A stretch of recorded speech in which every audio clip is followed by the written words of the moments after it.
अति जलद व अचूक बातम्यांसाठी पाहत रहा महामीडिया 24 सदैव तत्पर।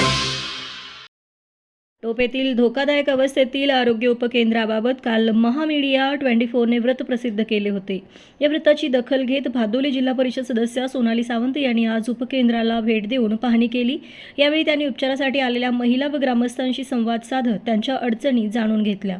टोप उपकेंद्रासमोरील जुनी इमारत अत्यंत जीर्ण अवस्थेत असून कोणत्याही क्षणी दुर्घटना घडू शकते। याबाबत ग्रामस्थांनी व्यक्त केलेल्या चिंता आणि मागण्यांची माहिती सावंत यांनी प्रत्यक्ष पाहणी दरम्यान घेतली।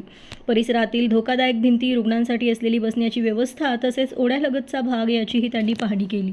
यावेळी उपस्थित महिलांनी व ग्रामस्थांनी उपकेंद्रातील धोकादायक परिस्थितीबाबत नाराजी व्यक्त केली।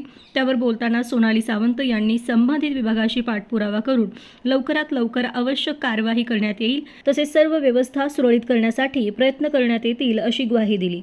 यावेळी शिवसेना नेते उत्तम पाटील, ग्रामपंचायत सदस्य अमित पाटील, राहुल सावंत, नागेश पाटील, बाजीराव मिरजकर, मयूर देसाई, डॉक्टर राजेश्वरी दाभाडे, सीमा जाधव यासह कर्मचारी व ग्रामस्थ उपस्थित होते।